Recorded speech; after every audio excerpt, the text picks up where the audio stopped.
لوگوں کو تو پھر بعد میں ان کا جب آخری نتیجہ ہوگا، جب کل قیامت کے دن اٹھیں گے، اس وقت ان کا حساب علیحدہ کیا جائے گا، اور جو نافرمان ہوں گے ان کو علیحدہ کیا جائے گا۔ تو میرے بھائیو، آج ہمیں اپنے حالات کو دیکھنا چاہیے۔ آج یہ جو حالات تبدیل ہو رہے ہیں، آج ہر طرف سے مصائب اور پریشانیاں ہیں، ہر شخص پریشانیوں کے اندر مبتلا ہے، ہر شخص معیشت کی تنگی کے اندر مبتلا ہے۔ ہمیں چاہیے کہ ہم اس کے اسباب تلاش کریں۔ سب سے پہلا سبب میں نے بیان کیا قرآن حکیم سے، اللہ تعالیٰ ارشاد فرماتے ہیں، جب تم میرے ذکر سے اعراض کرو گے، جب تم مجھے بھول جاؤ گے، اور خوشی کا موقع ہو یا غمی کا موقع ہو، اس وقت تم نے نبی کے طریقوں کو نہیں دیکھنا، تو اس وقت کیا ہوگا؟ فَإِنَّ لَهُ مَعِيشَةً ضَنْكَ، تمہاری معیشت کو تنگ کر دوں گا، اور وَنَحْشُرُهُ يَوْمَ الْقِيَامَةِ أَعْمَى، اور دوسرا عذاب یہ ہوگا کل قیامت کے دن تمہیں اندھا کر کے اٹھایا جائے گا۔ اور تم جو اعمال کرتے ہو، انہی اعمال کی وجہ سے آسمان سے فاصلے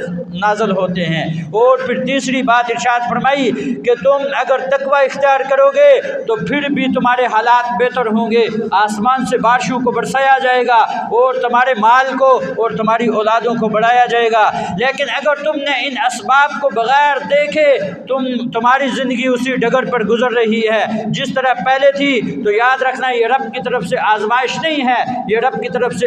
عذاب ہے، اور اس عذاب کے اندر پھر سارے مبتلا ہوں گے، پھر سارے عذاب کے اندر آئیں گے۔ تو میرے بھائیو، ضرورت اس بات کی ہے، آج ہمیں اپنے حالات کو دیکھنا چاہیے، ہمیں اپنی زندگیوں کو دیکھنا چاہیے، خواہ وہ اجتماعی زندگی ہو یا انفرادی زندگی ہو، ہمیں اپنے حالات کو اور ہمیں اپنی زندگیوں کو بہتر بنانے کی ضرورت ہے۔ ہم اس راستے پر چلیں گے تو میرے بھائیو، میرا اللہ آسمان سے جو فیصلے نازل کرے گا وہ ہمارے حق میں ہوں گے۔ لیکن اگر ہم اس راستے سے ہٹ گئے، اور آج ہم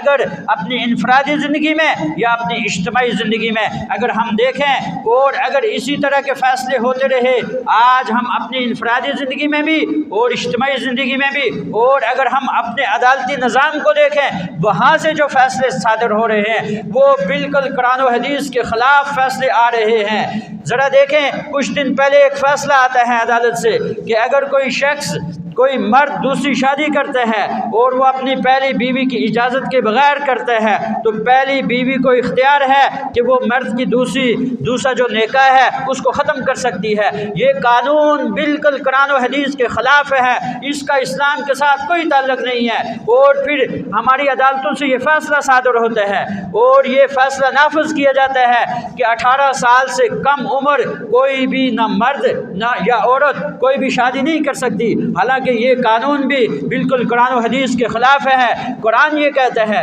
حدیث یہ کہتی ہے کہ جب تمہارے بچے بالغ ہو جائیں، خواہ وہ 12 سال کی، 10 سال کی یا 15 سال کی عمر میں اگر بالغ ہوتے ہیں تو تم ان کی شادی کروا سکتے ہو، تمہیں کوئی پوچھنے والا نہیں ہے۔ یہ شریعت یہ کہتی ہے، اور ہمارا قانون یہ کہتا ہے کہ 18 سال سے پہلے یہ شادی نہیں ہو سکتی۔ اور پھر جو خلا کی ڈگریاں جاری کی جاتی ہیں شوہر کی رضامندی کے بغیر، اور اس کو بغیر نوٹس جاری کیے ہوئے، یہ ہمارے سامنے کی بات ہے۔ یہ سارے جتنے بھی احکامات یہ ہماری عدالتوں سے صادر ہو رہے ہیں، یہ بالکل قرآن و حدیث کے خلاف ہیں۔ اور اگر کوئی اس پر آواز بھی اٹھاتا ہے تو کہا یہ جاتا ہے کہ اس نے توہین عدالت کی ہے۔ تو میرے بھائیو، آج عدالتوں سے جو فیصلے صادر ہو رہے ہیں وہ تو قرآن و حدیث کے خلاف صادر ہو رہے ہیں، اور ان کو کوئی پوچھنے والا نہیں ہے کہ تم نے قرآن کے خلاف کیوں فیصلہ دیا ہے، تم نے حدیث کے خلاف کیوں فیصلہ دیا ہے، تم تو شریعت کی مخالفت کر رہے ہو۔ اور جو شریعت کی مخالفت کرنے والا ہو اس سے کوئی پوچھنے والا نہیں ہے۔ اور اگر شریعت کے خلاف کوئی بل پاس ہوتا ہے،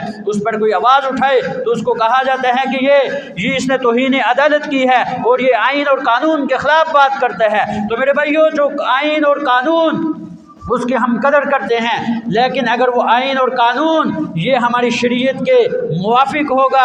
اور ہمارے قرآن و حدیث کے موافق ہوگا، ہم اس کو دل و جان سے تسلیم کریں گے۔ جو آئین اور جو قانون یہ قرآن کے خلاف ہوگا اور شریعت کے خلاف ہوگا، حدیث کے خلاف ہوگا، ہم اس کو کسی صورت میں تسلیم کرنے کے لیے تیار نہیں ہیں۔ تو میرے بھائیو، آج ہمیں چاہیے کہ ہم اپنے حالات کو پہلے بہتر بنائیں۔ ہم اپنی انفرادی زندگی یا اجتماعی زندگی یا ہمارا عدالتی نظام ہے، جب تک ہم اس کو بہتر نہیں بنائیں گے یہ حالات تبدیل نہیں ہوں گے، یہ بارشیں اسی طرح رکی رہیں گی، یہ حالات اسی طرح تبدیل نہیں ہوں گے۔ اور آج ہمارے اوپر جو مختلف قسم کی معیشت کو تنگ کیا جا رہا ہے، اس کے بنیادی اسباب ہیں۔ ہمیں ان اسباب کو تلاش کر کے ہمیں اپنی زندگیوں کو بہتر بنانے کی ضرورت ہے۔ صلی اللہ تعالیٰ علیہ وسلم نے ارشاد فرمایا، جس طرح کے اعمال کرو گے یہ اعمال اوپر جائیں گے، میرا اللہ اسی طرح کے فیصلے صادر کرے گا، اسی طرح کے حالات نازل ہوں گے۔ اور پھر اللہ تعالیٰ نے ارشاد فرمایا کہ اگر تم توبہ اور استغفار کرو گے، توبہ اور استغفار کرو گے، اس کا فائدہ کیا ہوگا؟ وَيُرْسِلِ السَّمَاءَ عَلَيْكُمْ مِدْرَارًا وَيُمْدِدْكُمْ بِأَمْوَالٍ وَبَنِينَ، پھر آسمان سے میں بارشیں نازل کروں گا، پھر تمہارے مال کو بڑھاؤں گا، تمہاری اولاد کی کثرت ہوگی۔ یہ تین باتیں، اس کی بنیاد یہ ہے کہ تم نے توبہ اور استغفار کرنی ہے۔ جب انسان اپنے گناہوں سے توبہ اور استغفار کرے گا تو گویا کہ وہ متقی بنے گا، اور پھر اس کا انعام یہ ہوگا کہ اللہ تعالیٰ آسمان سے بارشیں برسائے گا۔ آج ہم دیکھتے ہیں کہ کتنا عرصہ ہو گیا بارشیں نہیں ہو رہی، سموک کتنی ہے، یہ دھند ہے، اور یہ جس طرف آپ جائیں گے وہاں آپ کو دھواں نظر آئے گا، وہاں پر آپ کو گرد و غبار نظر آئے گی۔ دنیا تو یہ کہتی ہے کہ یہ فیکٹریوں سے اٹھنے والا دھواں، یہ گاڑیوں سے نکلنے والا دھواں جب فضا کے اندر پھیلتا ہے تو فضا آلودہ ہوتی ہے، لیکن ہمیں دیکھنا یہ چاہیے یہ سموک جو آئی ہے، یہ گرد و غبار جو ہے، یہ رب ہم سے ناراض ہے۔ ہمیں ضرورت ہے کہ ہم اپنے رب کو راضی کریں۔ یہ رب کی طرف سے جو حالات آتے ہیں، کبھی زلزلے آتے ہیں، کبھی آندیاں آتی ہیں، اور یہ حالات تبدیل ہوتے ہیں، اس کی بنیادی وجہ کیا ہے؟ کہ کیا یہ لوگوں کے اوپر اللہ تعالیٰ کی طرف سے عذاب ہوتا ہے یا یہ اللہ تعالیٰ کی طرف سے آزمائش ہوتی ہے؟ تو آپ نے ارشاد فرمایا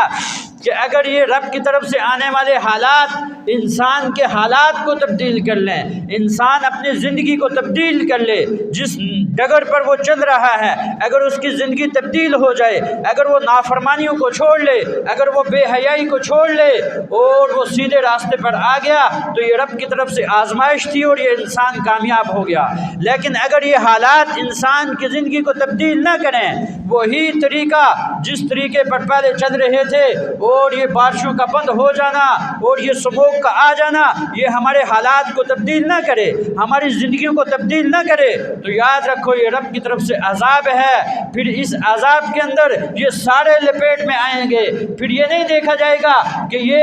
مولوی ہے، یہ تو بڑا متقی ہے، یہ تو بڑا پرہیزگار ہے، اس کو عذاب سے بچا لیا جائے گا۔ نہیں، وہ لوگ بھی آئیں گے کہ جو نیکوکار ہیں، تہجد پڑھنے والے، نمازیں پڑھنے والے، ذکر و اذکار کرنے والے۔ سرکار دو عالم صلی اللہ تعالیٰ علیہ وسلم نے ارشاد فرمایا، بنی اسرائیلیوں پر اللہ تعالیٰ نے عذاب کو نازل کیا،